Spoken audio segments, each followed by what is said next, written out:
Ladies and gentlemen, please take your seats.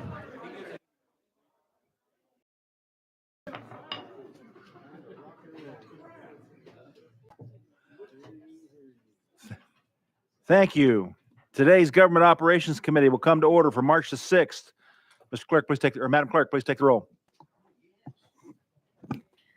Representatives Bolso, Carr, Chisholm, Clemens, Crawford, Eldridge, Faison, Hakeem, Hemmer, Johnson, Jones, Kiesling, Kumar, Lafferty, Lamberth, Littleton, Martin, McCalman, Vice Chairman Reedy, Chairman Reagan. Here. Mr. Chairman, you have a quorum. Thank you, Madam Clerk. Committee members, do we have any personal orders, recognitions? Seeing none, we will begin. We have 12 items on the agenda today. 6 are before us for review and 6 are sunset bills. We will begin with item number 1, which is House Bill 1031 being carried by Chairman Lambert. We have a motion. Do we have a second? Mr. Leader, you're recognized. Thank you, Mr. Chairman. This is a very straightforward bill. It establishes. Excuse me just a second before you get into that. Members, just for your information, is traveling with an amendment. We need to take no action on that. And Mr. Sponsor, I show the amendment number is 4098. Is that correct? Yes, sir. All right. No action required from this committee on that. Please continue, sir. Thank you, Mr. Chairman. And this is Speaker Sexton's bill and others, and it establishes an inmate disciplinary oversight board. And I stand ready for questions. Okay. Representative Hakeem, you're recognized. Thank you, Mr. Chairman. Leader, I don't know or understand the need for this board or committee. Does it come under the purview of the parole board or the warden presently? You're recognized, sir. Presently, this is a very disjointed system. Throughout the entire state, it's done a little bit differently, but the warden would appoint individuals to make this determination. Some of those individuals, quite frankly, have the background and ability to be able to make those determinations well, and some do not. So this creates an oversight board to ensure that those inmates that have earned credits absolutely get those credits. Those inmates that have not should not get those credits. I'll give you an example. There's a young lady by the name of Nikki Gozer, and Nikki, her husband was killed right in front of her several years ago.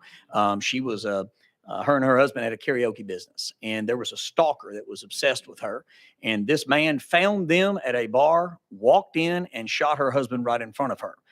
He was convicted of second-degree murder, as much as that may, be bizarre, but that's what happened. And so at a bench trial, my understanding, he got second-degree murder charge. So he is at some point eligible to be released. He did not receive a life sentence. He will be out at some point in the next few years. While he was incarcerated, he received good time credit, even though he continued to send love letters of a brazen and just evil nature to the victim of his crimes. To the man's wife, whom he murdered, he continued to send letters to. They went to her lawyer, and then he then later shared them with her. He was convicted recently of a federal crime on that, and yet the entire time had earned good credit, and still at this moment has those good credits applied toward his sentence for early release. I hope soon that those will be removed, but that is one example of where the system is just not working the way it should right now, and this oversight board should be able to remedy that. You recognize follow-up, sir. All right. Thank you, Mr. Chairman. I guess, are there standards, or how does it be determined as to what is proper behavior and what is not? You recognize, sir. Great question. I mean, right now it's all over the place. It really depends on who's looking at it. It is controlled by statute, but that statute is relatively broad, and it really just begs for some sort of oversight like this to ensure that there is somewhat of a standardized process throughout the state. So again, those that have earned good time credits, they get them, but those that, like the gentleman that I won't say gentleman, like the person that I just described to you, they should not get their good time credits. Thank you, Mr. Chairman and Leader. Representative Jones, you're recognized. Thank you so much, Mr. Chair, and thank you, Representative Lamberth, for taking these questions today. I understand the need for your party to be tough on crime, appear tough on crime, but my question is about fiscal responsibility. This bill has an over $1 million fiscal note on it to create this new junior parole board, which seems like a very poor use of taxpayer money to have a small group of of oversight commissioners over thousands of cases across the state. I see a fiscal responsibility issue, and I also see a capacity issue. Can you address both of those, please? You're recognized, sir. So from a fiscal responsibility standpoint, this money all belongs to the people of the great state of Tennessee. This is not a partisan issue of keeping our communities safe. Period. End of story. All of us here, I would hope anyways, would support legislation that would keep communities safe. When you have individuals that are incarcerated that are being granted good time credits that should not be granted those, it is endangering our communities. That is something that is worth the cost. We have a roughly $55.6 billion budget. And while this is a roughly $1.4 million fiscal note and state expenditures, $1.8 million every year after that, it is a scintilla of a percentage of our state budget. But this bill will ensure that justice is done. And that is something that is worth the cost. Follow up, sir. Yes, Mr. Chair. And so are we going to be keeping the parole boards? We're going to have parole boards. We're going to have this new board. And so we're duplicating efforts if we're going to keep the traditional parole board and this new oversight board. It just seems like we're wasting taxpayer money. You're recognized. Thank you for bringing that up. And those are two entirely different missions for those entities. So right now you have within the prisons a good time credit basically board. Okay. You have a board that's determining when someone is eligible for parole. So as they're building those credits, both good time and behavior credits and everything else, that's getting them up towards their parole date. Once they come up for the parole date, then the parole board is able to make a determination. But these boards are actually determining when that person is eligible for parole, like how fast they're burning through their sentence. The parole board would still make a determination as to whether or not they are eligible for release based upon their behavior in prison, and they will take into account those things. But unfortunately, right now, it is a very disjointed process at the local prisons on how fast they get to that parole date. So we're talking about two different things here, and there is no board that is over that at the state level. That's what this creates. Last follow up, please. Thank you, Mr. Chair. My final question, it was the question I asked earlier, which wasn't addressed, capacity. How is this limited board, oversight board of 9 people going to handle the capacity of thousands of cases across the state of Tennessee? It just seems like a basic capacity issue, Representative Lamberth. You're recognized, sir. Again, this is an oversight board. I mean, there will still be local decisions that occur through this. TDOC will still have an enormous amount of authority and activity within this. This is an oversight board. Representative Johnson, you're recognized. Thank you, Mr. Chairman. So I guess my question again is, I've asked this question in multiple committees, but it seems to me the problem is that we don't have standardized rules and guidelines across the state. You said that folks are doing things differently everywhere. So wouldn't it be smarter to standardize those rules across the entire state and use the folks we have without creating this committee that's going to cost over $1 million? And we've heard testimony from multiple people that they think it's highly underestimated what the price and what the cost is actually going to be. But I see the problem definitely with not being standardized across the state with how those credits are looked at. But why do we need a new agency to do that? Why can't we standardize the guidelines and let the folks who are closest to the situation continue to do that work? You're recognized, sir. Thank you, Mr. Chairman, and thank you for the question. Again, that's not working well currently. And so while that is very close to it, unfortunately, we have folks like the man who is now charged for Liza Fletcher's both kidnapping and murder. I mean, he had 50-something infractions, if I remember correctly, and yet was still earning good time, still got an enormous amount of good time applied.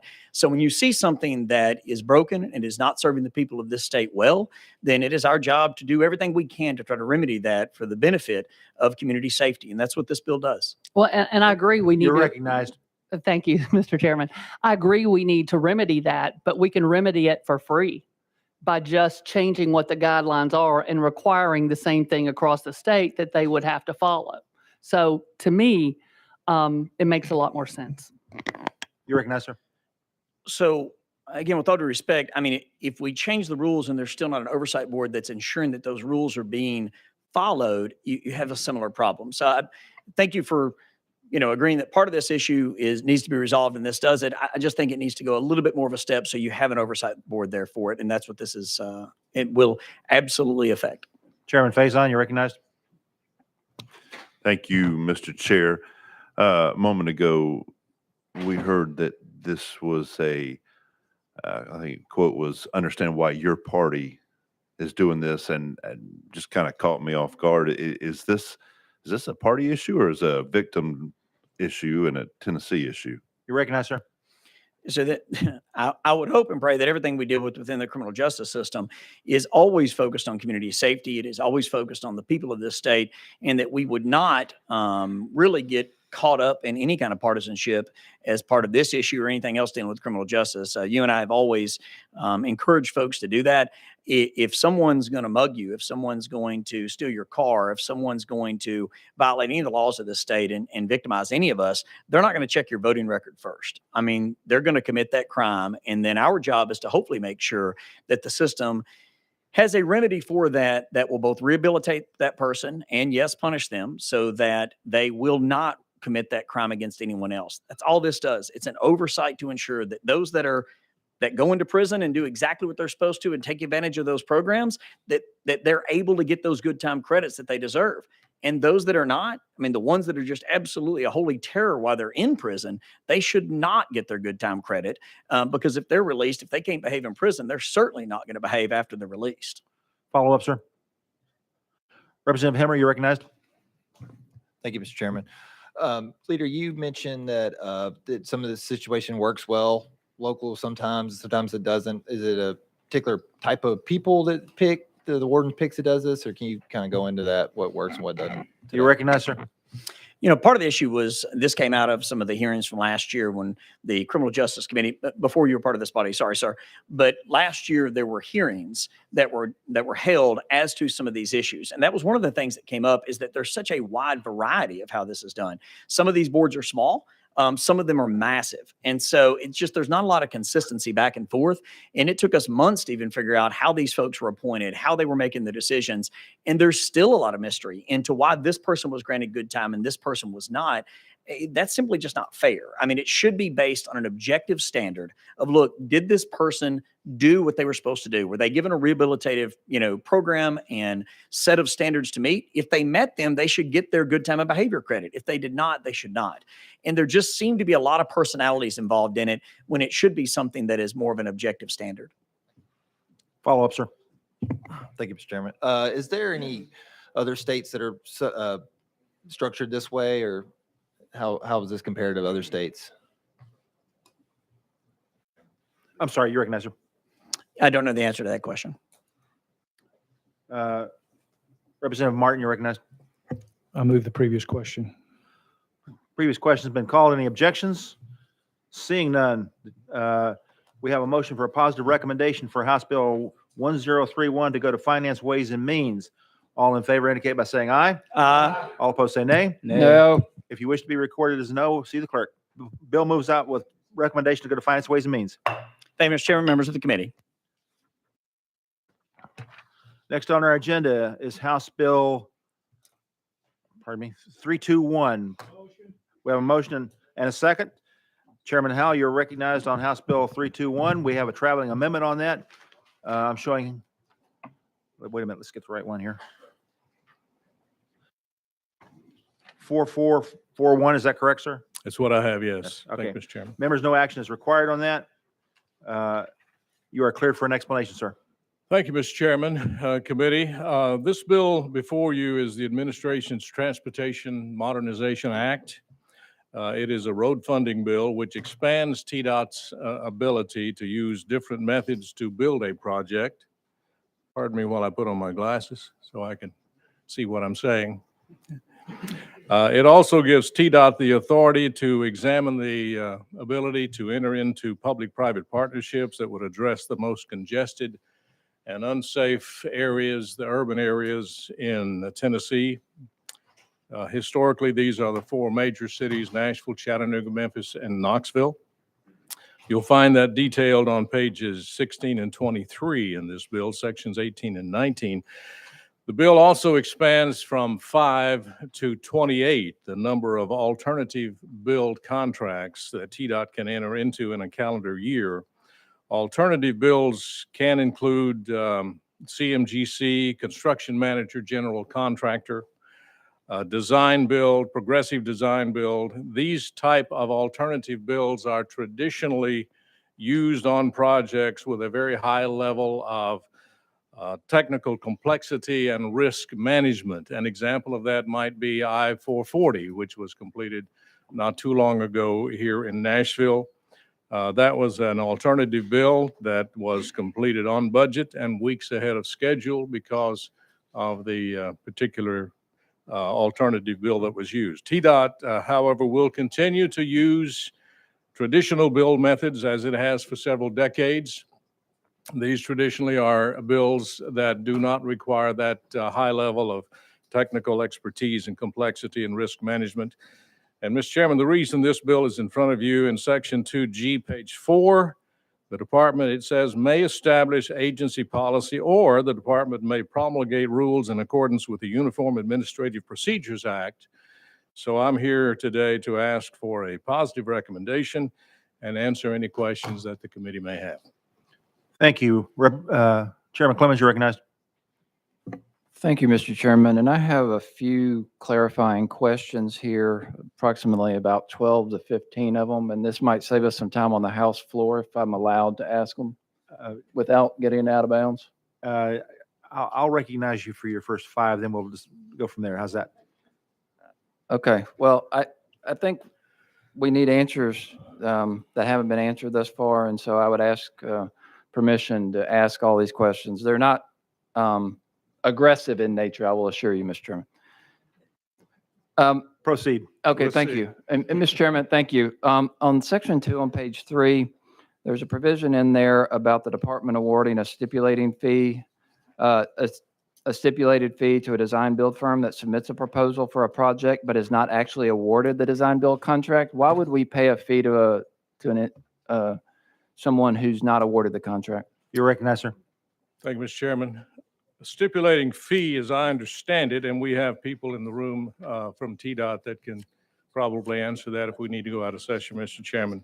But as I understand it, there could be in a particular design build, there may be preliminary engineering work, preliminary design work that may require an upfront fee. And that is the reason this is in the bill. Thank you. Chairman Clemens, would your questions be better answered by some of the experts as opposed to the sponsor? I will leave that to the discretion of the sponsor. I was assured an hour ago by the department that the sponsor was well-versed in this legislation. So I defer to him as to whether or not he wants to answer these questions or not. They are kind of detail-oriented, so. If I get stuck, I'll ask for help. All right, sir. Do you need to repeat your question? I haven't asked my second question yet. Go for it. Thank you. In section 10 on page 7 of the amendment that makes the bill, why are we reducing the selection committee from 8 people to 5? When we're adding 3 members of the department to make these decisions who'll outvote the 2 non-department members. Why are we reducing that selection committee? Selection committee. You're recognized, sir. Thank you, Mr. Chairman. The selection committee is something that has been in place for a long, long time. It just streamlines the process and is something that I believe the committee itself was put in place with the advice and consent, and not consent, but input from the road builders. And I've always heard it all my life that a camel was a horse put together by a committee. Sometimes you can streamline a committee and get a better result. And I personally agree with reducing the committee. It's an odd number, which is good, so you don't have a tie vote. And I think the selection committee, reducing that number is a good thing. You're recognized for follow-up. Thank you, Mr. Chairman. And I don't necessarily disagree with you on that point. There's a lot of provisions in here that give unilateral authority and discretion to the department or the commissioner himself. And so that's the reason I asked that question. Now with section 15 on page 12, we begin to discuss the Transportation Modernization Fund. Yeah. And that is distributed evenly across 4 regions of Tennessee. Why is that money not allocated on a pro rata basis or according to the actual populations and traffic on the roadways across all 4 regions? You're recognized, sir. Thank you, Mr. Chairman. I would say to you that that is a baseline. It does say in the bill that it would be divided equally, but that is a baseline. And I can assure you that the major areas such as Nashville and Davidson County, which I believe you represent part of that, would receive much more than the $750 million because that's where the congestion is. And I believe I can say with a great amount of confidence that when this bill is passed and the act is implemented, that probably the very first section they would look at would be I-24 between Murfreesboro and Nashville, and then from there, from Nashville up to Clarksville, because these are highly congested, very unsafe areas. And I believe that those projects, because of the $300 billion that is in the Transportation Equity Fund, we'll be able to leverage some of those funds to build about a $1 or $2 billion project for a very little, maybe 20% input on the state's part. So we end up with a $1 to $2 billion project built by investment rather than the taxpayers of Tennessee. So I think I can say with a great amount of certainty that each one of these districts, each one of these regions will see the baseline and probably much, much more than that by the time all of the construction that's needed is done. We have about $26 billion worth of infrastructure that needs to be addressed according to the TASER study. So again, I say this is a baseline, but I believe you'll find it's much, much more than that when it's implemented. You recognize for follow-up? Thank you, Mr. Chairman. I appreciate it. And there in the next section of B2, it gives the commissioner unilateral authority to distribute $300 additional million at his discretion. What are the criteria for the commissioner with that authority of $300 million? You recognize, Chairman? Thank you, Mr. Chairman. The $300 million is going into a fund that we've had for many, many years. That's the state aid fund, which every county gets state aid. There are many rural counties that's the only funding they get is state aid. Their communities are so small and such a small tax base that without the state aid, they would not get any money. Traditionally, I believe if you look at the previous funding, state aid is funded about $29 million per year. It goes into the state aid fund, and that $29 million is divided among 95 counties. So they get very little funds. You recognize? What this, Sorry. I'm sorry. What this 300 million amounts to is about 15 years of state aid funds put into the state aid fund in one lump sum. And I can tell you the county road superintendents are very excited about this. Chairman Clemens? Thank you, Mr. Chairman. And again, on page 13 in subsection E there, we talk about the fund may be used for the following purposes. And E1 says to fund strategic transportation initiatives and including but not limited to. What all can strategic transportation initiatives mean? I'm a little confused about the vagueness of that term. You recognize, sir? Could I ask you again, sir, what page you're on? Oh, I'm sorry. This is on page 13. And I believe it's still in section 15. Section 15. Right there in subsection E.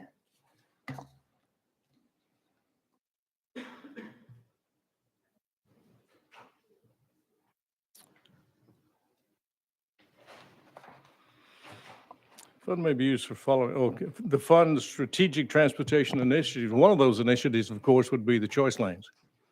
Right. Okay. Hang on just a minute, sir. The reason I recognize you for 5 is to see if there are any other committee members that have questions. Do we have any other questions from committee members? Representative Johnson, you recognized?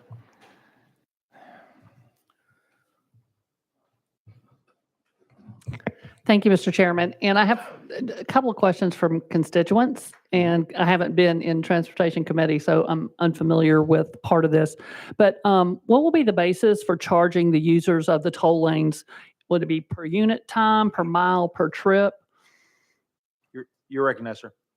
Could you repeat that question, Representative? You're recognized. What's the basis for charging the users? Is it, are you charging per unit time, per mile, or per trip? I believe these are called, what's called managed lanes, and the reason for the fee is so that we can manage and guarantee a certain speed. For example, we were on a choice lane in Texas, if I may, Mr. Chairman, give an recognized, sir. example. We were in Dallas, and we were on a choice lane, and we went 15 miles with a guaranteed speed. I believe it was 55 miles an hour, as I recall. But I remember we were going 65 miles an hour for 15 miles from outside Dallas to the heart of Dallas, never slowed down. And it was a great example of how a choice lane works. And as the congestion gets higher, I understand certain parts of the day, the way that they do theirs, I would assume we would follow something similar. Then the fee would rise slightly to try to mitigate the traffic flow. And what they found, the data shows that people choose to use the choice lanes, and they get over into the choice lanes, it frees up lanes in the general purpose lanes, and all the traffic moves at a faster speed. So it's a way of managing the traffic flow. Follow up, Representative Johnson. Thank you, Mr. Chair. I guess my question is more to, how are they basing the fee? Is it based on how long they're on? I mean, or is it by the mile, by the unit of time, or per trip? You recognize, sir? I believe that would be under the purview of the Transportation Modernization Board. They would have oversight of the fee structure. And ultimately, the legislature would have the ultimate authority over that. But the board itself has oversight of the fee structure. One follow-up, please, Representative Johnson. Yes, thank you, Mr. Chair. So you said something about at the time change, the fee might go up. Are you locked into a fee, or while you're using that fee, it's likely to go up? You while- recognize, sir? You The recognize- fees are posted. Once you enter the choice lane, the fees are posted. Okay, thank you. Chairman Clemens, you recognize, sir? Thank you, Mr. Chairman. I appreciate you coming back to me. With regards to these toll lanes and tollways, these appear, according on page 15 and subsection D of section 17, that these toll lanes could go in cities, suburbs, and rural areas. Is that correct? You recognize? Well, it depends on the traffic mitigation that's needed. Some of the most needed areas are the 4 major cities in Tennessee. I don't think we would ever see a choice lane. By the way, we removed a toll lane from the code. Let's see. Toll roads are deleted from TCA. That's on page 23. These are choice lanes, not toll roads. Follow-up, Representative Clemens. Thank you, Mr. Chairman. Yeah, I see that page 23, and as well as on page 14 of section 17, the word is simply changed from state tollway fund and toll revenues and tollway and tolls to user fee revenues and user fee projects, not the definition, just the word is changed. So I want to make sure we're being honest here with the people of Tennessee. And also, with regards to the setting of rates, it says in here, one of my other concerns on page 22 of section 17 is that it says the department may set user fees or establish the methods for setting variable user fees, again, which are toll fees. Private entities may be allowed to lease a lane or lanes to a third party. The commissioner may set user fees or toll fees. Does this mean, it seems to me the use of may, the department may set user fees or toll fees, the commissioner may set user fees or toll fees, should be shall. Why are we allowing these private entities to set their rates? Are we authorizing them and giving them the ability to set rates under this legislation? You recognize, sir? I don't believe so. The way I read the bill, the Transportation Modernization Board has oversight of the fee structure. And the commissioner, of course, is involved in that. He's a member of that board. But we are not allowing anybody else to oversee or have control of our roadways. They're still controlled by the state of Tennessee, TDOT, the board, and the legislature. You recognize, sir? Thank you, Mr. Chairman. Two final questions. And well, with regards to control, as I said, on page 25, subsection B of section 22 says private entities may be allowed to lease a lane or lanes to third parties. Okay, but two fast questions. In section 31 on page 35, there's a 28 project cap to which you referenced earlier, or referred earlier on the Mhm. alternative delivery method. But that 28 project cap expressly does not include the $3 billion Transportation Modernization Fund, correct? You recognize, sir?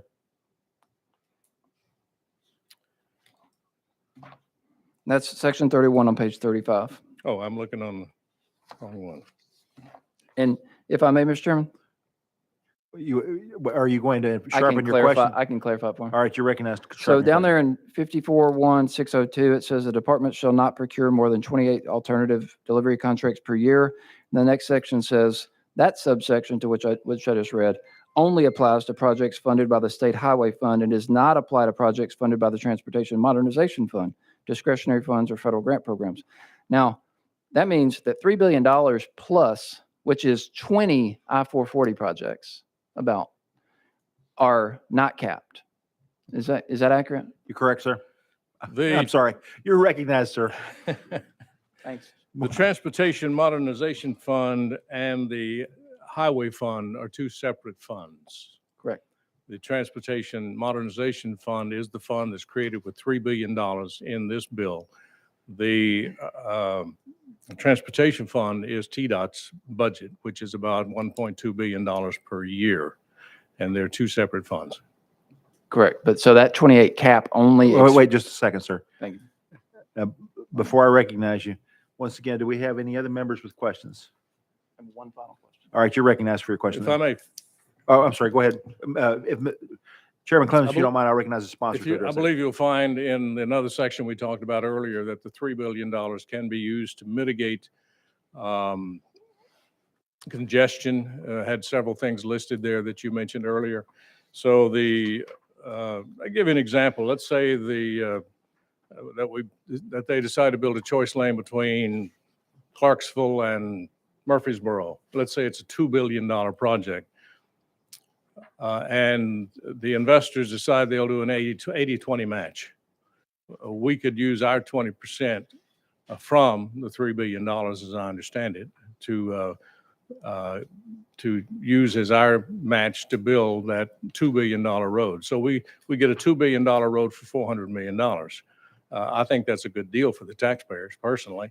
And that frees up TDOT's funds, the $1.2 billion, to focus on other needed items such as widening our interstates across the state of Tennessee and many other rural projects and modernizing our bridges, which many of them are coming to end of life cycle on their timeline. So I hope that answers your question, but they are two different funds, yes. Chairman Clemens, recognized. Thank you, Mr. Chairman.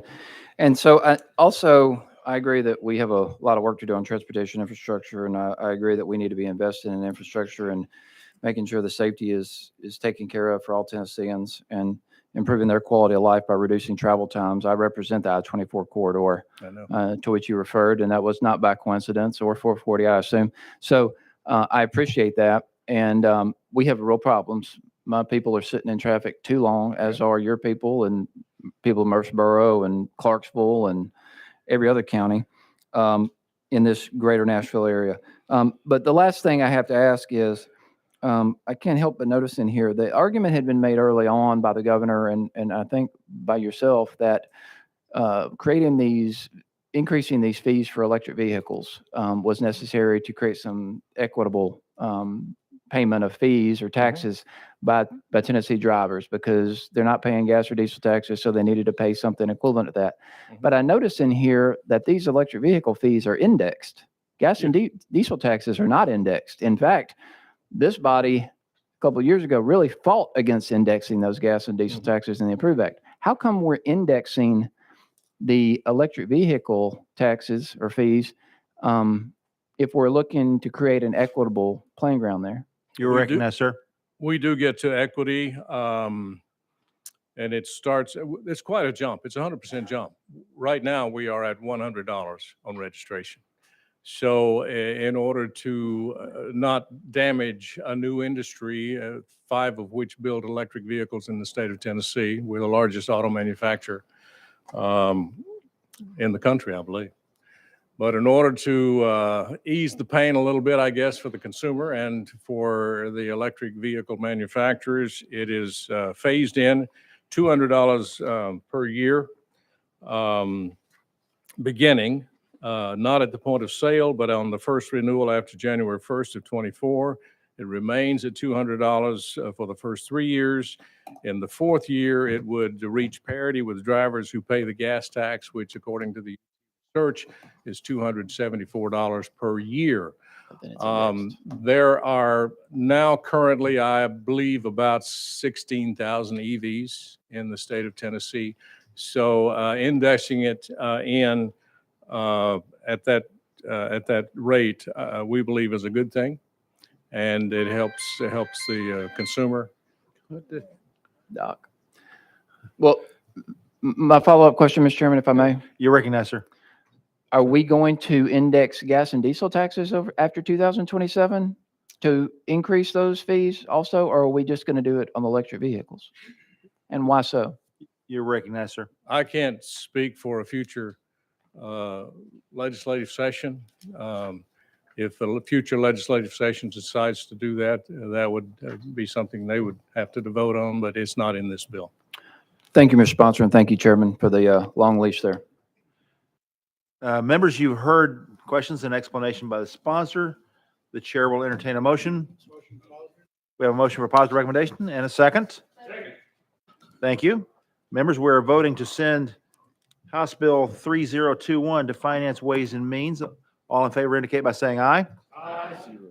All opposed, by the way, I'm sorry, the bill is 0321. All opposed say nay. No.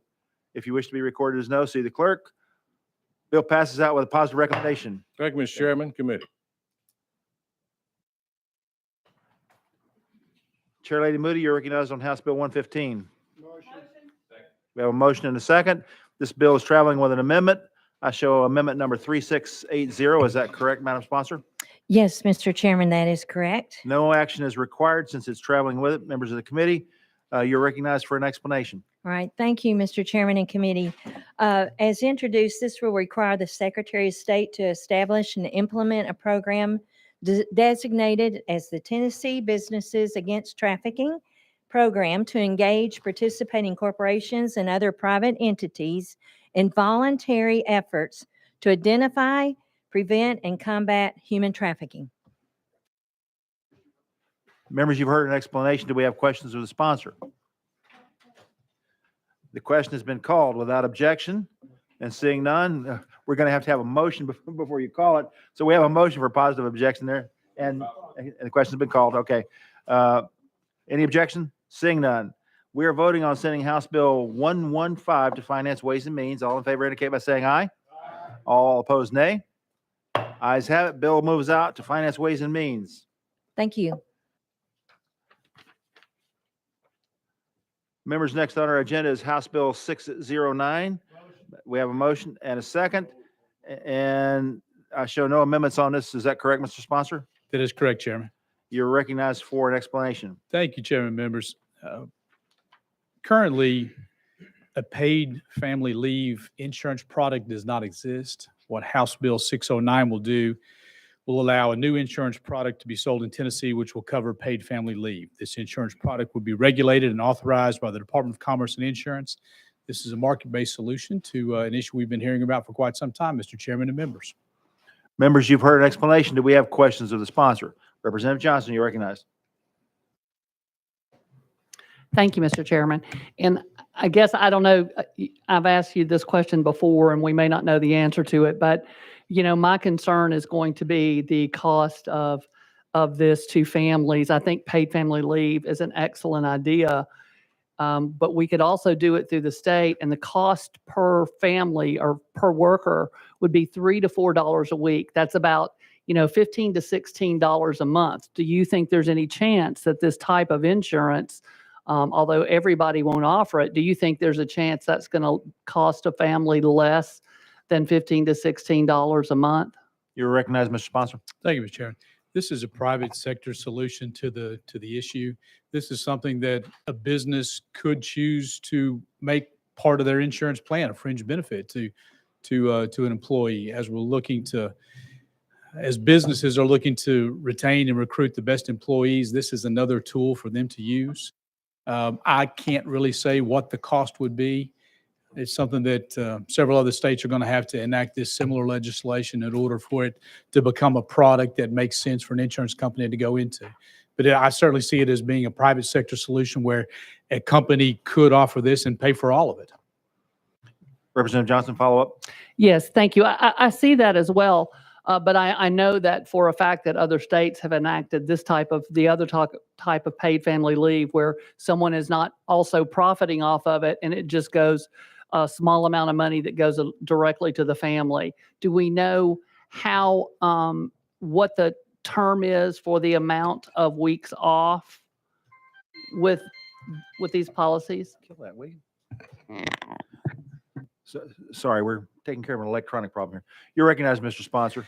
Thank you, Mr. Chair. And to the questioner, that again, this is in its infancy right now. I really don't have the specifics. Other states are going to have to get engaged and involved in this before we'll know number of weeks, cost. This is some enabling legislation that allows Tennessee to recognize this as an insurance product, which is step one. And then we'll go to step 2, 3, 4 and see what makes sense. In terms of what the state could offer, that's not really germane to this issue. That's something that the state could, and I understand there are proposals out there to discuss that. But this is more creating an insurance product that we could go forward with. Follow up. Do we have other committee? Chairman Clemens, you're recognized. Thank you, Mr. Chairman. Is this bill intended to be a substitute for the Paid Family Leave Act? You're recognized, Mr. Sponsor. No. Any follow up, sir? Thank you, Mr. Chairman. Any other questions of our sponsor? Thank you. We have a motion and a second. Any discussion on the motion? Seeing none, we'll be voting on sending House Bill 609 to calendar and rules. All in favor indicate by saying aye. Aye. All opposed, nay. Bill moves out to calendar and rules. Thank you, Thank Mr. you, Chairman, Sponsor. members. Representative Parkinson, you're recognized on House Bill 103. We have a Thank you. motion and a second. Thank you, Mr. Chair and committee. Hang on just a second here. This Yes, is sir. traveling with no amendments, correct? This one doesn't have any amendments. All right. You're recognized for an explanation, sir. Thank you, Mr. Chair. Lashing is a billion-dollar business. Lashing, what I'm talking about is the adding of extensions of eyelashes. The lash extension market size was valued at $1.36 billion in 2020. It is projected to reach $2.31 billion by 2028. Students who want to focus on lashes only have to either go through a full cosmetology school for 1,500 hours at a cost of $15,000 to $40,000 per student, or an esthetician school for a minimum of 750 hours at a cost of about $13,400 plus an additional $3,000 for books and supplies along with other fees. Today, in order to do lashes professionally, one must be a professional cosmetologist or a professional esthetician. What we're doing here is we're allowing for the creation of freestanding schools for those that want to focus on eyelashes only. This bill will also create apprenticeship opportunities along with the creation of freestanding schools. This bill is a pro-business bill that streamlines the process of becoming an eyelash technician in the state of Tennessee. It puts Tennesseans to work faster. It increases the number of professionals in our state. It creates new businesses that will create new businesses and industry professionals in our state. In 2013, we passed a similar bill with the same model for natural hair, and it has grown the natural hair business industry by over 500%. This bill also contributes tremendously to our goal of Drive to 55 that we passed several years ago. The mechanics of this bill, it allows for freestanding schools for lash technicians. The students will go to school for 300 to 600 hours to become a professional lash technician in our state. It allows for apprenticeship programs where the students will be able to go to the school for half of the required hours and work in a professional salon for the other half, thus giving them a chance and opportunity to build their clientele and to pay off the cost of their school. The tuition fees for these schools will be exponentially lower than what students are paying now to go to the full schools. This bill is also modeled after the Texas laws for lash technicians. And thank you. With that, Mr. Chair, I ask for a positive recommendation. Thank you. Members, before I call for questions, just to make you aware, we are going to have witness testimony on this, but first we'll take questions from members. Chairman Faison, you recognized. Thank you, Mr. Chair. Mr. Sponsor, are you in fact trying to make government smaller and more efficient through this piece of legislation? You recognize, sir. I am, in fact, trying to make government smaller and streamlined and faster and better with this piece of legislation. Follow up, Chairman Faison. Thank you, Mr. Chair. Mr. Sponsor, did you copy this legislation from a red state? You recognize, sir. Mr. Chairman, with all due respect, I graduated from high school in that red state. Chairman Reedy, you recognize. Thank you, Mr. Chairman. It's an interesting bill. It gives me a heartburn because we're creating more occupational licenses. Representative, do you know that there are 6 states that exempt eyelash technicians? So they don't have to have all of these requirements you suggest or said that the state has? You recognize, sir. Thank you, Mr. Chair, and Chairman Reedy, and per our conversation earlier, I wasn't aware of 6 states that exempted it, but here's what I do understand. And I think it's important for us to understand how lashes are applied, and I almost want to defer, and I'm not trying to sound sexist here, but to some of the ladies in the committee here, but they're using glue in some cases to add these lash extensions to some of these women. And sometimes when individuals do not receive the proper training, they can cause some serious issues to the eyes. There's been incidents, situations where individuals' eyes have been glued together, where people have been partially blinded, and then I also factor in the health aspect of this also, because we are dealing with an individual's skin and the ability to transfer communicable diseases from one person to the other person. Chairman. You recognize for follow-up, sir. And of course, and I appreciate you stopping by my office and discussing that. Maybe a registration would be a better approach at this instead of an occupational license. And members of this committee, I'm looking at the fee structure from the fiscal note. And what's interesting, the Board of Cosmetology and Barber Examiners, the BCBE experienced a surplus of $93,000 in 2021 fiscal year, a surplus of $151,000 21-22, with a cumulative reserve balance of $1.3 million as of June of 2022. And it's looking at 200 new licenses the first year, 100 licenses the second year, but also keep in mind your eyelash service shops have got to be licensed as well, as an initial fee of $200 and a renewal fee of $100 biannually. And I believe doing right should be easy and doing wrong should be difficult. And the reason I say that is once we put stiff regulations in place, we know people break the law, period, and continue to do a job, especially if there's no enforcement of the industry. But Representative Parkinson, what is the difference between a registration and an occupational license? You recognize, sir. Thank you, Mr. Chair. And Chairman Reedy, you actually gave me that definition in your office today. That was the question I asked you.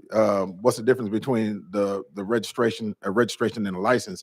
And you said it was the amount of the cost of the fees. And so that's the first time I've heard that definition. You know, but here's what I think is vitally important. I think everyone should know also. You know, right now, lash technicians in our state are already licensed by the Board of Cosmetology today.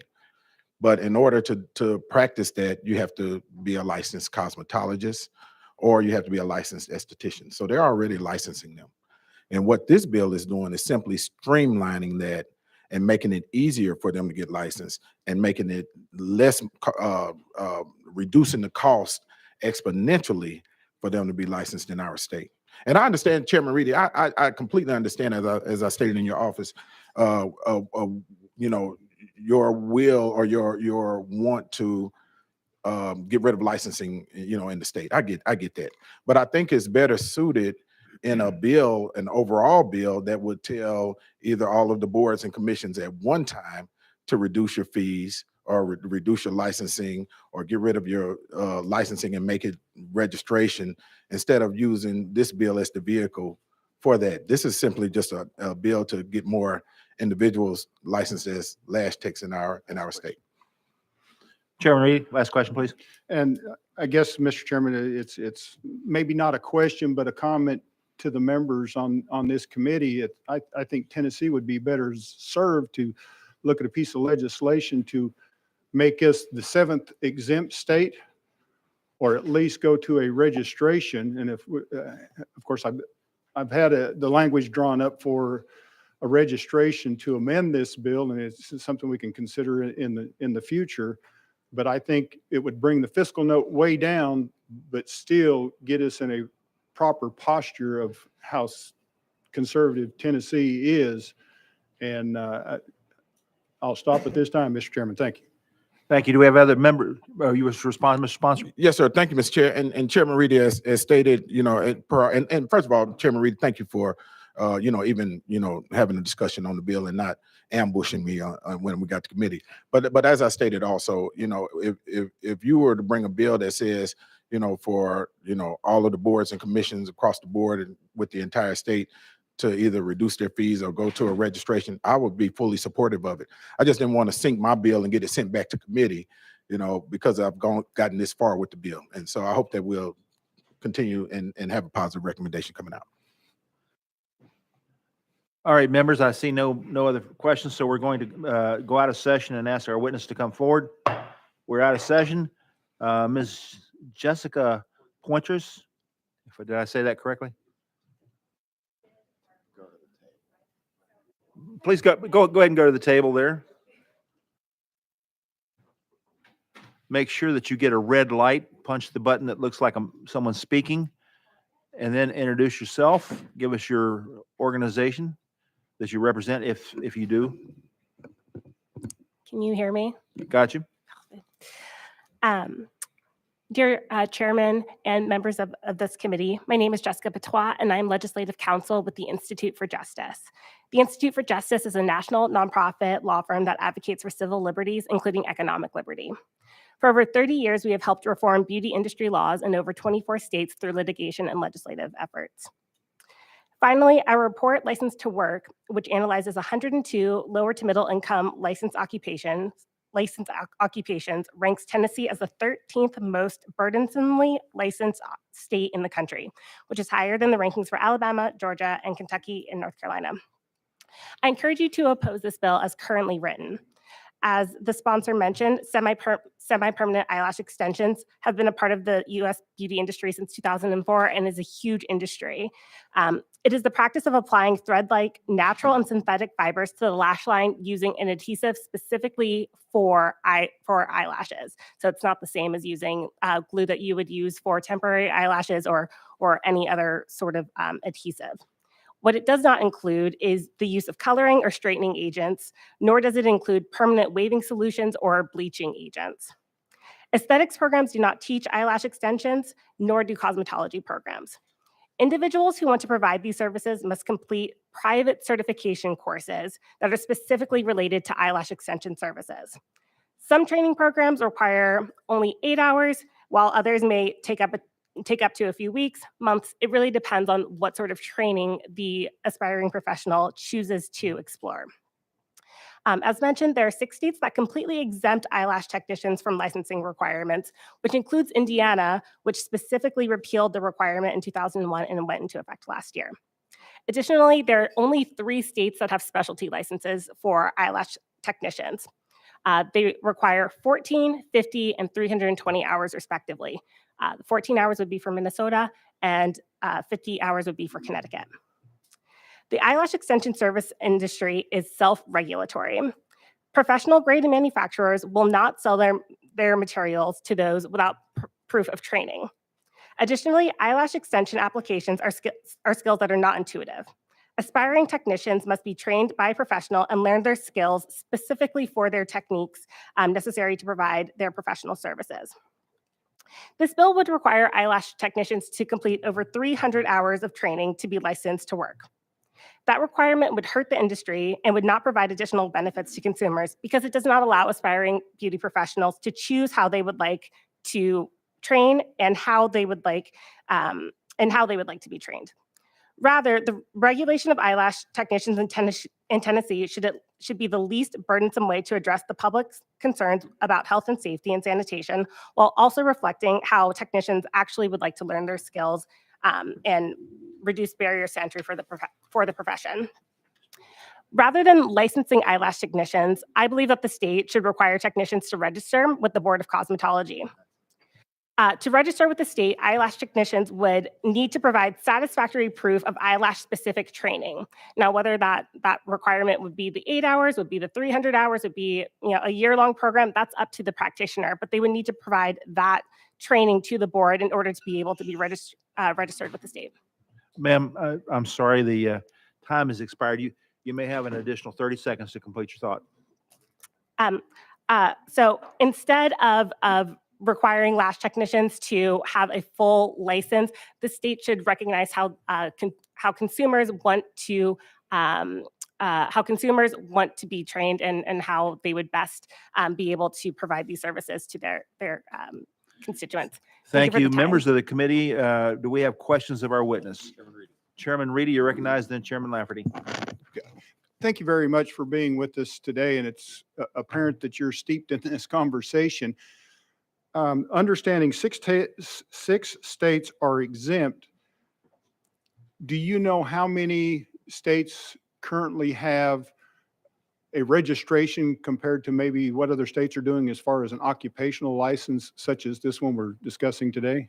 You're recognized, ma'am. Thank you, Chair. So yes, so there are 6 states that are fully exempt, and then there are the 3 states that have the specialty license. There are some states that are moving towards a registration. Those bills are currently being considered, and those registrations would be based off of the model that I was discussing earlier. So it would recognize any sort of specific training related to eyelash extension services. Follow up, sir. Thank you, Mr. Chairman. So I guess it's everybody sees the money being made in the eyelash industry right now. So all states are just currently talking about what they should do about it in those states. You're recognized, ma'am. Thank you. Yes, I mean, it is a budding industry. And I think one of the beautiful things about the beauty industry is that it's a creative industry, right? These individuals learn their skills and they train in different formats. And the current regulatory system doesn't necessarily fit for these new services that are being created. And so for an industry like lash technicians, where there are national bodies, there are lots of different ways for individuals to choose their training and different levels within that.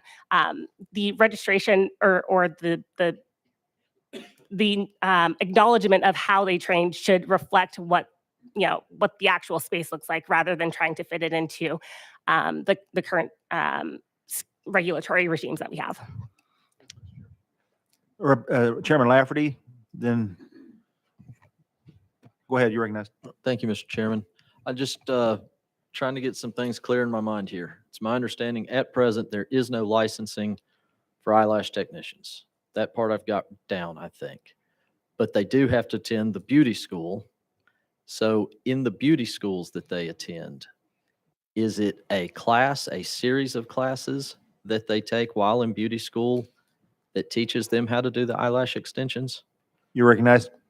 So currently, the way that it works in practice in Tennessee is that individuals are required to have either a cosmetology or an aesthetics license. But unfortunately, the schools do not teach eyelash extension services. So then they have to go get privately certified outside of their licensure to be able to actually learn the skills to provide those services. So right now, you have to get both, right? And I commend the sponsor. I think, the idea of making sure that individuals only have to do training related to eyelash extensions is the right path. The goal, though, is to get to that path without having to, burden them with other other burdens. Follow up, sir. So just so I'm clear, the classes, the people that are doing the eyelash extensions did not take any special training. They simply went to cosmetology school, got a cosmetologist license, and now they have learned somewhere else to go and do the eyelashes. You're And then- recognized. But, I'm sorry, I thought you were through. but then the school gets to oversee their control their license from their cosmetology school. You're recognized. Yes, to the first half of that, I believe what you're saying. So yes, they would. The way that the board sees them is a licensed cosmetologist. They're not seen within the board as like eyelash technicians because that doesn't exist currently. Thank you. Representative Hakeem, you're recognized. Thank you, Mr. Chairman, and thank you, ma'am. I thought I heard you say the client is some incumbent upon the client as to how much training that person has who will, I guess, install the eyelashes. And I guess the second piece of that is that are there any health and safety issues that have to be considered as far as persons who do this kind of work? You're recognized, ma'am. Hi, yes. So, and I may have misspoke. So the consumer that I was discussing during my testimony would be the aspiring beauty professional. So they would get to choose which training program works best for them, because not all training programs are the same, right? Some just teach eyelash extensions. Some teach a plethora of things related to that. So different, like levels of lashes or different techniques or some of the other services that I discussed earlier. So they would be able to choose which program best fits them. So there truly are programs across the country ranging from 8 hours to a week to a month to 3 months. It really just depends on what they would like to, what services they would like to use.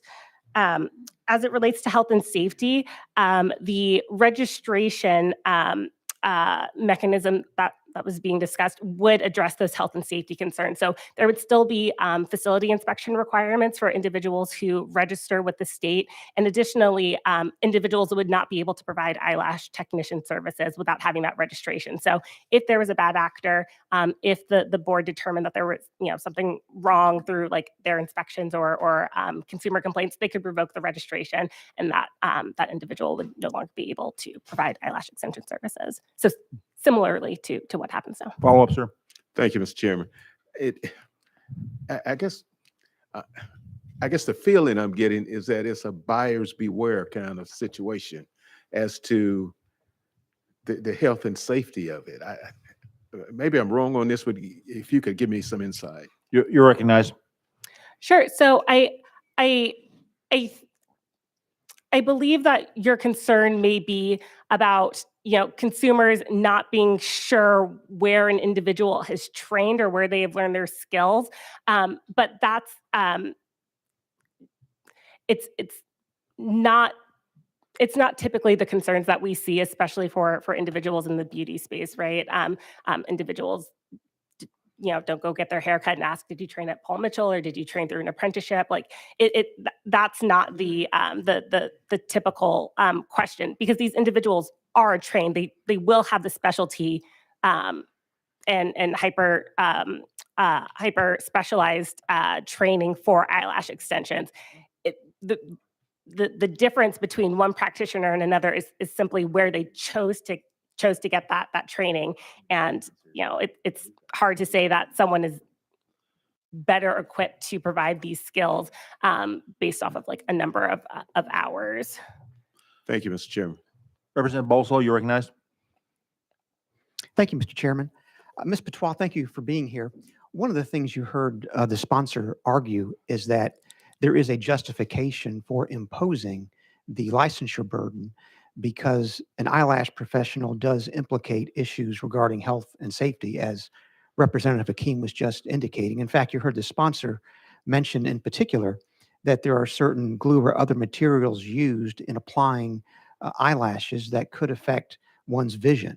And obviously, some of the training that's referred to in the bill refers to recognizing the infectious condition of the eye or some other ailment with the eye. And my two-part question is simply this. Do you agree with the sponsor that there are, in fact, health and safety concerns with regard to the work that an eyelash professional does?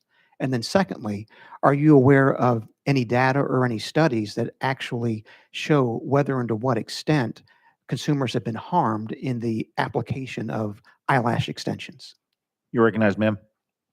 Yes. So related to the health and safety of lash technicians and the danger related to lash technicians. Again, these individuals will have hyper specialized training in lash service application. And so to the extent that they will be injuring consumers or something like that, there's really no difference between this registration versus license approach, right? Like they're still having to be trained specifically in lash services. Additionally, I don't have hard data. I don't have specific numbers. I've looked, but issues related to lash technicians rarely have to do with the application of the application of the glue, like the damaging. What the common concerns and health concerns related to eyelash extensions include like allergies to the glue or to the latex when some individuals may like wear gloves. So allergies, and then additionally, consumers not using the services correctly. So some individuals will like leave their eyelash extensions on too long, and that will, that could impact their lash line. But there's not really much that the practitioner can do about that. They share best practices. They tell you to come back every few weeks to get them refilled. But if an individual chooses not to go back and doesn't take proper care of them, that's kind of on the consumer. Chairman Faison, you recognized. Thank you, Mr. Chair. Young lady, thank you for being here. And I'm looking around here. I don't know if there's a lot of guys on this panel. I'm not sure if any of us have ever actually, I know for one, I've never had any eyelashes put on. I don't think any of my friends in here. So we're about to vote on something that we really don't have much knowledge on, except for what our colleagues saying, who we respect and appreciate. And I was stepped out, so you're going to have to forgive me. What are you, a licensed beautician? Can you tell me your background? I am so sorry. You're recognized. No, I am an attorney with the Institute for Justice. I work on beauty licensing reform efforts across the country. So I have a particular expertise on beauty licenses and the service and those services. Okay. You want follow-up, sir? If I could. Recognize. Thank you. So just trying to make sure I understand this.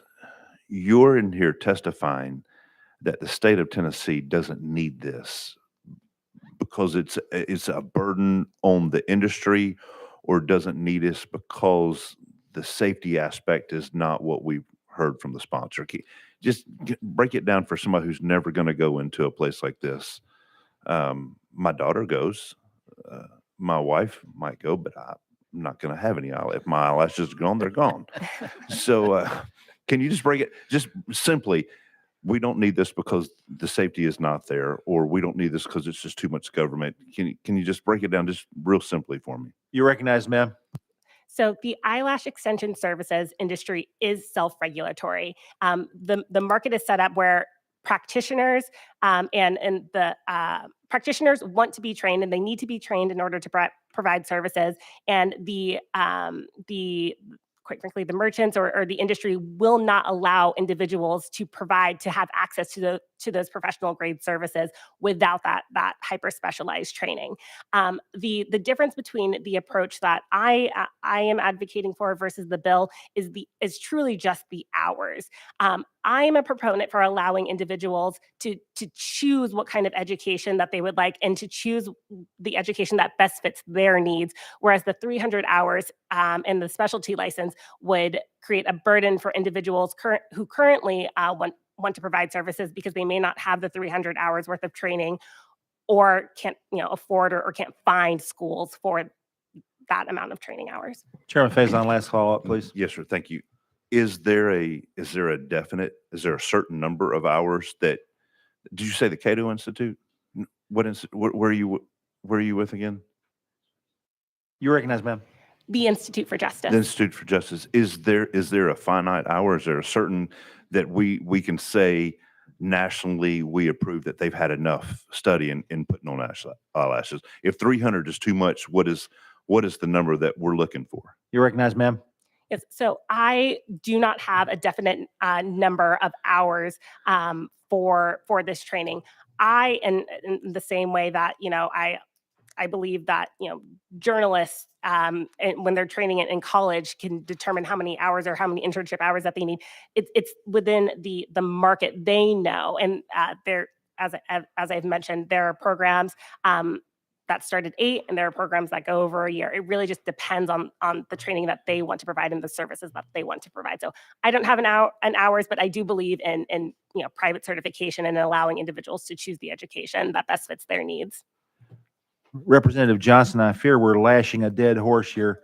Can you please make your question brief? It's not a question. Hopefully I can clear some things up.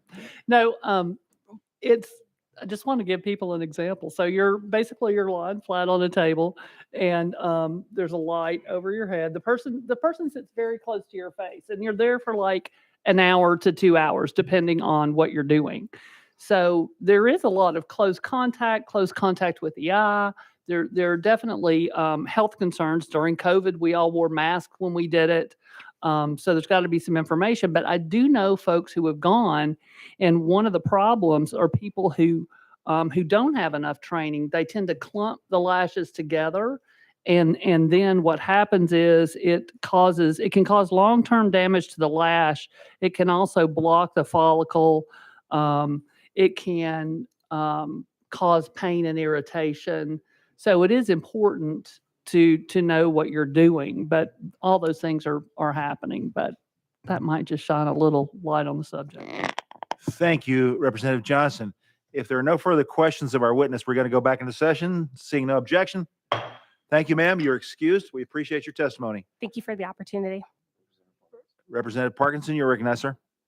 Thank you, Mr. Chair. I just want to respond, and thank you to the young lady that came. I want to respond to a couple of things that was said. Let me see if I can find my notes real quick here. This is from Helio.com. The main problems with lashing or that can come from lashing are allergic reactions, trauma or infection to the eyelid, lashes, or cornea, and damage to the eyelashes or loss of lashes.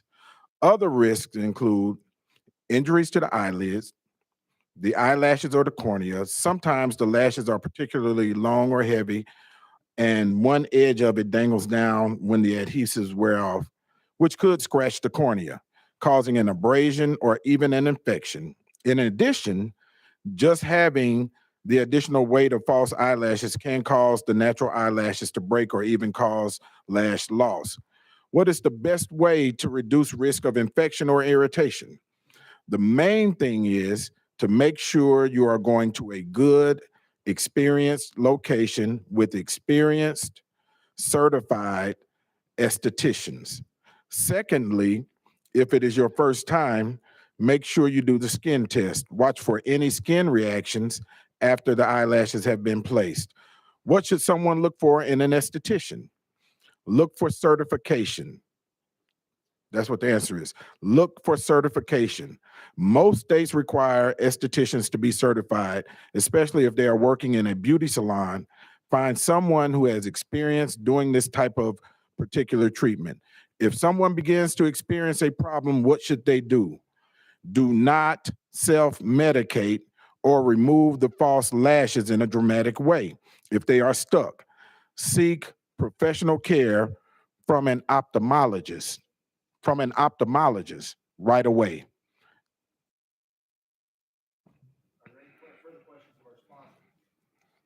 Seeing no further questions of our sponsor, we have a motion on the table for a positive recommendation for this bill to go to Finance, Ways and Means. Do we have discussion on the motion?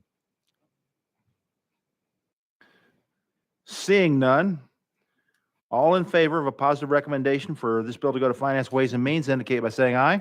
Aye. All opposed say nay. No. Nays have it. Thank you, Mr. Sponsor. Thank you, Mr. Chair, and thank you, committee.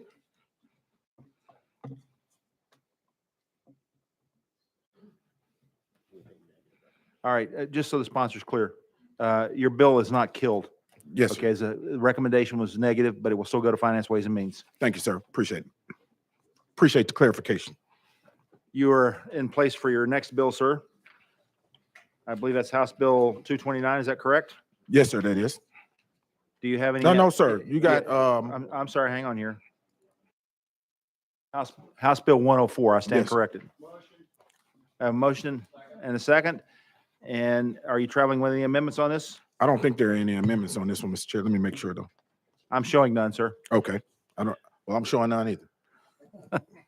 Thank you, Mr. You're clear for an explanation. Thank you, Mr. Chair, and thank you, committee. Eliza Fletcher was a runner and a mother of two.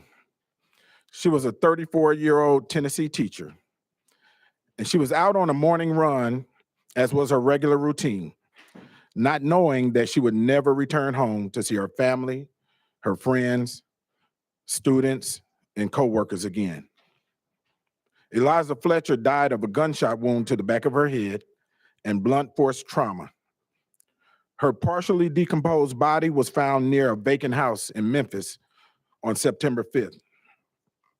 And Mr. Chair, before I continue, I'll ask that we please remember the family and friends of Eliza Fletcher and all victims of sexual assault who are yet to receive justice in our state due to the backlog or the time it takes for sexual assault or rape kits to return in our state.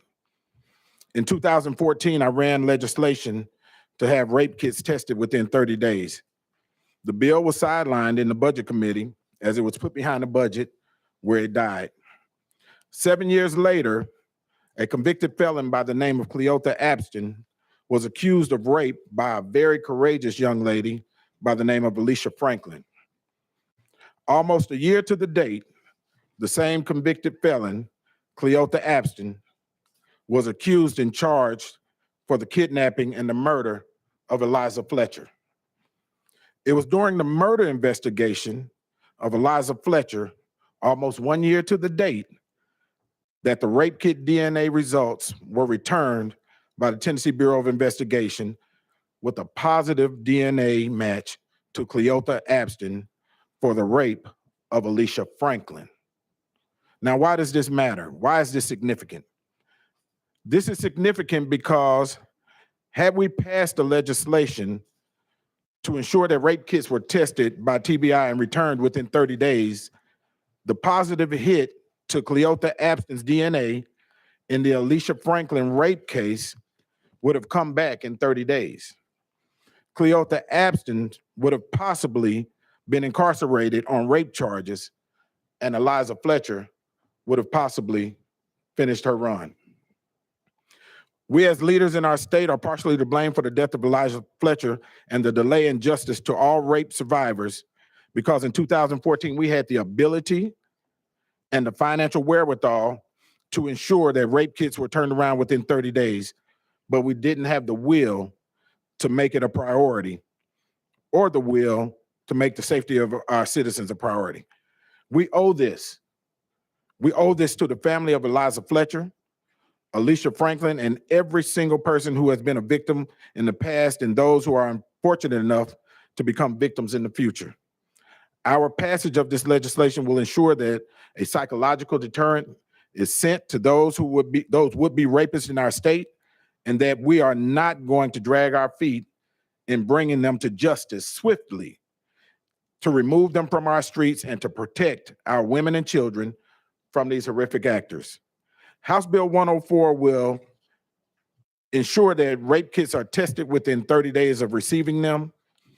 And within 45 days of this bill passing, TBI will submit to the governor, the attorney general, both speakers, and the attorney general's conference a plan to eliminate any backlog of rape kits in their possession for more than 30 days.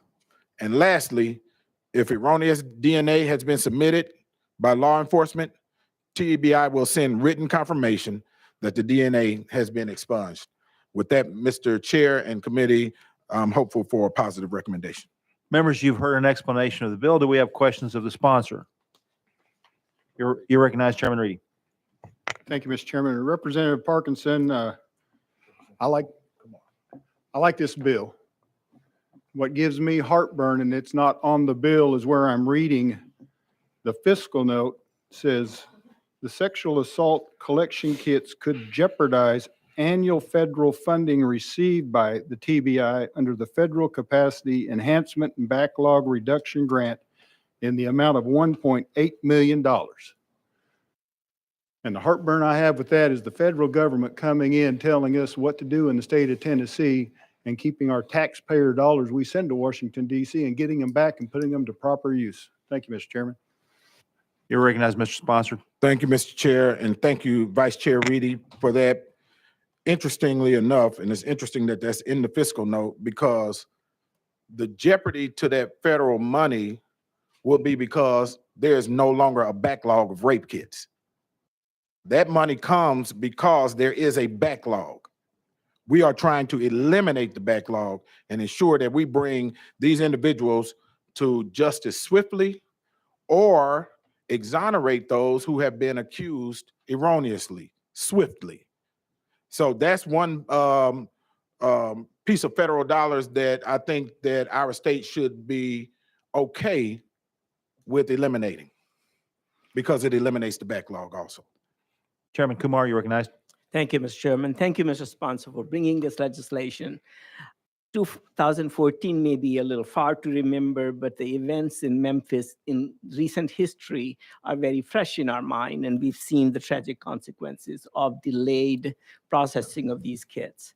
And certainly, we should do what we can to support these efforts. I think administration itself, they have recognized this and have made efforts towards more rapid turnaround. But I think this bill will draw further attention and put more weight on this matter. And I commend you for bringing it. Thank you, sir. Thank you, Chairman. Members, do we have other questions? We have a motion for positive recommendation on the table. Any discussion on the motion? Seeing none. Members, all in favor of sending this bill to Finance, Ways and Means indicate by saying aye. Aye. All opposed, nay. Bill moves out with a positive recommendation to Finance, Ways and Means. Thank you, Mr. Sponsor. Thank you, Mr. Chair, and thank you, committee. The remainder of the calendar is sunset bills. So now I'll pass the gavel to Vice Chairman Reedy. Thank you, Mr. Chairman. Let's rock and roll. Mr. Chairman, you're recognized on House Bill 229, sir. Thank you, Mr. Chairman. This bill extends the Tennessee Opioid Abatement Council to June 30th, 2025. And in recommendation from the sunset hearing from the Education, Health, and General Welfare Joint Committee, I ask for a positive recommendation. Can I get a motion? And we've got a motion and a second. Questions from the members? Are we ready to vote? All in favor of House Bill 229, moving on to calendar and rules, signify by saying aye. Aye. Those opposed, nay. Bill moves on. Number 8 on our calendar, House Bill 205 by Chairman Reagan. Chairman Reagan, you are recognized on the bill. Thank you, Mr. Chairman. This bill extends the Department of Environment and Conservation to June 20th, 2027. Again, it was recommended for passage by a joint subcommittee. And with that, I stand ready to answer questions and ask for a positive recommendation. We've got a motion on the bill and a second. Questions, comments from the committee? Seeing none. All in favor of moving House Bill 205 to calendar rules signify by saying aye. Any opposition? Nay. Bill moves on to calendar and rules. Item number 9 on House Bill 221 by Chairman Reagan. Chairman Reagan, you are recognized, sir. Thank you, Mr. Chairman. This extends the State Textbook and Instructional Materials Quality Commission to June 30th, 2027. Again, it was heard before the Joint Education, Health, and General Welfare Committee. With that, I stand ready to answer questions and ask for a positive recommendation. Questions, comments from the committee? Seeing none, a motion? We've got a motion and a second. All in favor of moving House Bill 221 to calendar and rules signify by saying aye. Aye. Any opposition? Nay. Bill moves on to calendar and rules. Chairman Reagan, you are recognized on item 10, House Bill 230. You're recognized, sir. Thank you, Mr. Chairman. This extends the Tennessee Public Charter School Commission to June 30th, 2026, and was again heard by the Education General Welfare, the EGH Committee, and was recommended for passage. With that, I stand ready to answer questions and ask for a positive recommendation. Representative Clemens, you are recognized on the bill, sir. Thank you, Mr. Chairman. And I've got several questions here. I don't know what time we have to be out of this committee, but I have several questions for the commission. Representative therefrom, if Please continue, sir. Oh, are you wanting to go out of session to hear on the? if they're here, if we have time to do it, I don't know what time we have to be out of this room. I think we're fine. So at this time, we will go out of session to hear from the department. The Charter School Commission. Okay. Please check the microphone for the red light and introduce yourselves for the record, please. Thank you so much, Vice Chair. My name is Tess Stovall. I serve as the Executive Director of the Tennessee Public Charter School Commission. With me today, I have Ashley Thomas, who is our General Counsel, and then Hayden Pendergrass, who is our Director of External Affairs. The commission was created by the General Assembly in 2019 to assume the responsibilities that had previously been held by the State Board of Education to hear charter school appeals and to serve as the authorizer of any school that it approves. Since 2019, the commission has heard 16 New Start appeals. 5 of those appeals have been approved by the commission. 7 of those, the commission upheld the district's decision to deny, and then 4 of those were withdrawn. Additionally, we serve as the school district for any public charter school that we authorize. Right now, we have 9 charter schools within our portfolio. I'm happy to take additional questions from the committee, and thank you all so much for allowing us to be here. Thank you very much for that testimony, Representative Clemens. Thank you, Mr. Chairman. Of the 5 schools that you approved, how many were outside of Nashville, Davidson County, or Shelby County? Ma'am. We had 1 that was approved outside of Nashville or Shelby County, Where was that? Rutherford County. And what was that school? It hasn't opened yet. It's Rutherford Collegiate Prep. Okay. And so my concerns primarily today are a result of the unfunded funds resulting from the significant FISC costs that are stranded in traditional public schools, which local school districts must bear without state assistance when the State Charter Commission overrides a local authority. And you've said you've done that at least 5 times recently. And of course, these fixed costs are hard to adjust expenses such as maintenance, staffing, transportation, utilities that jeopardize the school district's ability to deliver adequate and equitable educational opportunities. So my question is, and I continue to be baffled, when this commission was created, the fiscal note said not significant. Again, with this bill, it says not significant, which I find completely baffling. But so how does the Charter School Commission account for the negative fiscal impact on local school districts, which of course are funded and bear by the counties and the cities in making decisions about forcing new charter schools into existence over the authority of the local school districts? Ms. Stovall. Thank you. So in statute, one of the reasons that a local district can deny a charter school is for substantial negative fiscal impact. And when that does occur, the commission will conduct a analysis of the fiscal impact of that charter school and that approval of that charter school. It is the burden of the district to provide data and to prove that the approval of that charter school will provide a substantial negative fiscal impact such that it should not be approved. So that's something that if a district does cite that as the reason, that the commission evaluates it. But if it's not cited by a reason for by the local board of education, then the commission is really looking primarily at the quality of the application as a part of its decision-making process. Follow-up question, Representative Clemens? Yeah, thank you, Mr. Chairman. And so when these 5 that the Charter School Commission overrode the LEA, did any of those applications or appeals or from the memo from the LEA cite the fiscal impact, the negative fiscal impact on them? Ms. Stovall. Only one of those did. The Rutherford County Schools, there was a substantial negative fiscal impact cited by the district. So as one of the reasons that was analyzed, that's something that we at the commission took into consideration in making my recommendation to the full commission in their decision. But we have not conducted a substantial negative fiscal impact analysis on any other appeal because it hasn't been cited by the local district. Representative Clemens, I'm going to come back to you. Chairman Reagan?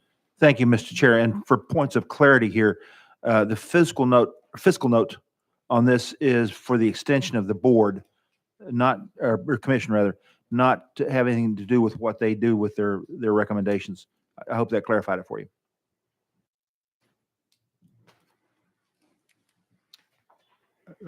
Let me, one more person, Representative Hammer. Oh, Representative Clemens. Thank you, Mr. Chairman. Thank you, Representative Hemmer.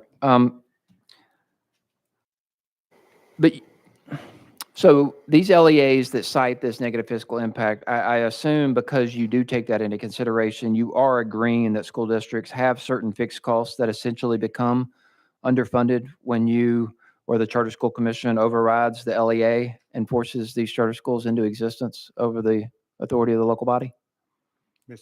So in our, when we conduct a substantial negative fiscal impact analysis, one of the key things that we look at is whether or not a district, through regular attrition or growth, are they absorbing or being able to pay for the growth of students by just regular transition. In the case of Rutherford Collegiate Prep, in the case of Rutherford County Schools, one of the things we particularly looked at was the high growth that is happening in that district, and that they are regularly absorbing and growing by at least 1,000 students a year. So certainly that's something that the district traditionally handles, and so the opening of a charter school would support that district in being able to provide more quality options for its students. Thank you. Let me go to Representative Johnson. You're next on my list. Thank you, Mr. Chair. What is the total number of charter schools that we have now in Tennessee? Ms. Stovall. Thank you. I think it's 114 operating across the state. Representative Johnson. Okay, that's about the number at the last time that this research was compiled from the state website. But I think there might have been 115 charter schools, but 38% of them were performing in the bottom 5%. 77% were performing in the bottom 10%. And only 5 charter schools got above the bottom 20% in success. So it pains me to consider this as an option or a positive option when we're just really not seeing the results that this is supposed to bring. So Representative Johnson, did you have a question or just that was finished with a comment? I guess my question is one thing, are any of these schools taking everyone in the district, or are they all selecting the children by lottery or something like that? Ms. Stovall. Thank you. So I can only speak to the 9 schools that we have under our portfolio because we do not have any oversight or jurisdiction over any other charter school. So all of our charter schools under our portfolio, if they exceed the number of applications for their spots, they have to hold a lottery in accordance with state law. Additionally, I will note that 2 of the 9 schools in our portfolio have been named reward schools. And certainly we are seeing our schools located here in Metro Nashville, who have a overall academic performance of a level 5 TVOS and are above the district average. Representative Johnson? We have charter schools in Chattanooga that are a level 5, but their language performance is 17%, where the entire county is 34%. And these are schools that get to choose the schools, the children that come there. And it's not the same process when you say it's a lottery. It's the parents that have the resources to fill out the applications, to perhaps do the volunteer work that's required to go to the charter school. So they're picking and choosing students, whether you call it a lottery or not. And these are the kind of results we're getting, and that's very concerning to me.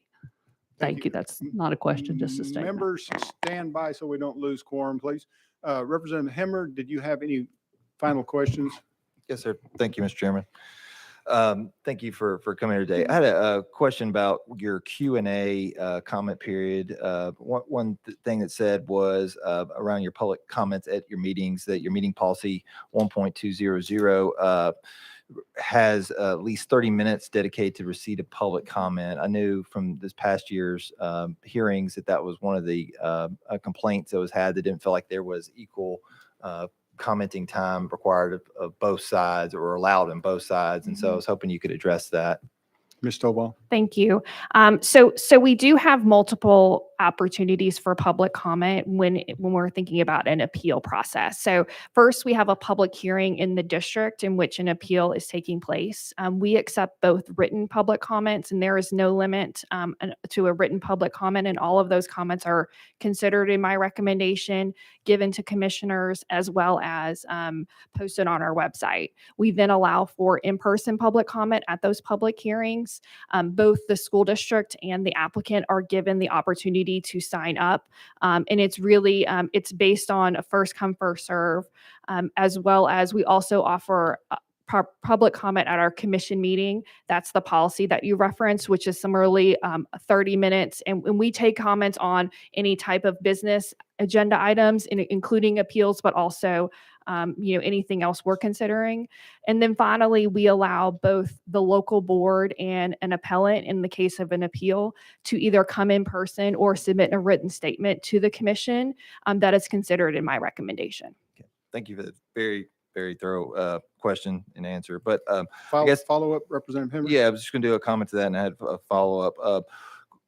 I guess, the complaints have gone, I guess, technically on the local appeal hearings, that people didn't feel like it was a fair hearing because the spots signed up. So maybe you suggest looking at it, some different policies to allow, a certain amount of time for those speaking for and against, so people feel like it is a fair hearing. Just a thought. And then second follow up is around your regulatory I guess purview. You just regulate schools, not small businesses. Is that correct? That's correct. Okay. I noticed from the USA Today had a pretty in-depth expose last year about a Nashville charter school, KIPP, that had done some basically a PPP loan where they stated they were a small business, not a public school. How do you reconcile the school's claim that they are a small business and not a public school? Ms. Stovall? Certainly what I would say is we have oversight when it comes to charter schools and look at their academic performance, but because we also are looking at their operational and their financial performance, but certainly in accordance with state law, they're authorized as a public charter school. We are seeing them as a public charter school entity. So in terms of what they're putting on any sort of loans, unable to speak to that, but certainly we, when it comes to our statutory charge, we're looking at them as a public school in Tennessee and then holding them to those regulations. Representative Clemens, do you have a follow-up question or comment for the commission? Yes, thank you, Mr. Chairman. I have a couple questions. So with regards, you've acknowledged the negative fiscal impact that a charter school can create, and that's been cited by LEAs. But what we haven't discussed here is the cumulative impact in a city like Nashville. How many charter schools are in Davidson County? Ms. Stovall? I don't actually have that number because we don't authorize all of those schools in Davidson County, so I actually don't know the total in Davidson County off the top of my head. Representative Clemens? Well, there's a significant chunk of that total that you cited earlier. I think, how many did you say, 114? Yes, sir.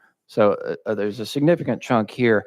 And I think if you totaled up all the costs that go with charter schools in this county, I think it would constitute it would be about the 7th or 8th biggest school system in the state of Tennessee, just charter schools in Nashville alone when you add up all that money. So I think we need to keep in mind the cumulative impact rather than the individual impact per application, because we do have a constitutional charge here under Article 2, Section 24 of the Constitution that provides no law of general application shall impose increased expenditure requirements on cities or counties unless the General Assembly shall provide that the state share in the cost. Right now, the state doesn't share in that cost. The fiscal note on this legislation authorizing this ability of this commission to override local officials doesn't authorize or share in that cost. So that is a sincere concern of mine. I know that my LEA, that my students, that my children attend, and other members of this body attend, is losing money hand over fist because in some instances, the State Charter Commission is overruling my county. So my final question to you is, why do we feel like an appointed state board is better qualified than elected local school board officials to determine what's best for communities and local budgets? Ms. Stovall? Thank you for that question. I think my response to that is this is a function that has been established in state law since 2002. That was, as I said in my opening remarks, were established by the State Board of Education and then transferred to the Charter Commission. The commission is set up in state law. The makeup of the commission is set up in state law. And these functions are there to both support applicants in terms of determining whether or not the application is high quality and if there's a community need. But as I said, to support districts' decisions to deny a low quality application when necessary. And certainly the commission has done that. And so we are fulfilling the functions that the General Assembly has set out for us. Thank you for the testimony. Any questions, comments from committee members? Seeing none, we'll go back into session. Thank you for being with us today. Thank you. Chairman Reagan, you're recognized on your bill, sir. We do have a motion and a second. Thank you, Mr. Chair. I stand ready to answer any further questions and ask for a positive recommendation. Committee members, you ready? Representative Reagan, Representative Clements, back to you, sir. Thank you, Mr. Chairman. My final question for the chairman and the sponsor of the bill and in his function as the chair of this committee carrying this legislation, I would simply ask, we talk a lot up here about local control and local decision-making and not having state overreach. I just like to ask the chairman and the sponsor of this legislation if he is in fact comfortable with a state-appointed commission overriding the decisions and wishes of locally elected officials that ultimately result in costing and local governments bearing the burden of significant cost at the local level and many times resulting in the increase of property taxes and others. Thank you. Before you respond, Chairman Reagan, members on this committee, what we're taking up right now is if we vote no, it's not a positive or negative. If we vote no, we're not going to extend them till 2026, or yes, we are. So Chairman Reagan, you are recognized. Thank you. To address the question directly, I don't have a problem with this at all, as it was pointed out by the witness. It's been in existence since 2002, probably 2012, 2002 for the state board, and then transferred to this one. Sorry. The point I'm trying to get to is that it's been around for quite a while. An objection on the basis of constitutionality should have been raised, can still be raised with our parliamentarian or our legal staff. However, I don't see a problem with that. As far as the cost is concerned and the local control, my concern, quite frankly, is another portion of the Constitution which guarantees our Tennessee citizens a public education. Charter schools are public schools, and the fact that they exist is an indication that perhaps they're not getting the education that they need in the other forums that are available to them in our state. So yes, I am comfortable with this. So the motion is to extend the Tennessee Public Charter Schools Commission to June 30th, 2026. All in favor of moving it on to calendar and rules signify by saying aye. Aye. All those opposed, nay. No. Bill moves out to calendar and rules. If you'd like to be registered as a no, please do so. Item number 11 on the calendar, House Bill 231. Chairman Reagan, you are recognized on the bill, sir. Thank you, Mr. Chair. This bill extends the Tennessee State Veterans Home to June 30th, 2026. However, it requires the board to report back to the Education, Health, and General Welfare Joint Evaluation Committee by December 30th, 2023 to update the committee on its progress and the findings set forth in the performance audit report of November of 2022. With that explanation, I ask for a positive recommendation and stand ready to answer questions. Do we have a motion? We've got a motion and a second on the bill. Any questions for the chairman on the bill? Seeing none, all in favor of moving House Bill 231 onto calendar and rules signify by saying aye. Aye. Those opposed, nay. Bill moves on. Item number 12, last one on the calendar, House Bill 232. Chairman Reagan, you are recognized on the bill, sir. Thank you, Mr. Chair. This bill extends the Underground Storage Tank and Solid Waste Disposal Control Board to June 30th, 2027. It also establishes a minimum requirement for board members and requires removal of members who do not meet that requirement. With that explanation, I stand ready to answer questions and ask for a positive recommendation. Can I get a motion? We've got a motion and a second on House Bill 232. Questions, comments? Seeing none, all in favor of moving House Bill 232 on the calendar and rules signify by saying aye. Aye. Any opposition, nay. Bill moves on. Chairman Reagan, the meeting is yours, sir. Thank you. The chair will entertain a motion to adjourn. Adjourned.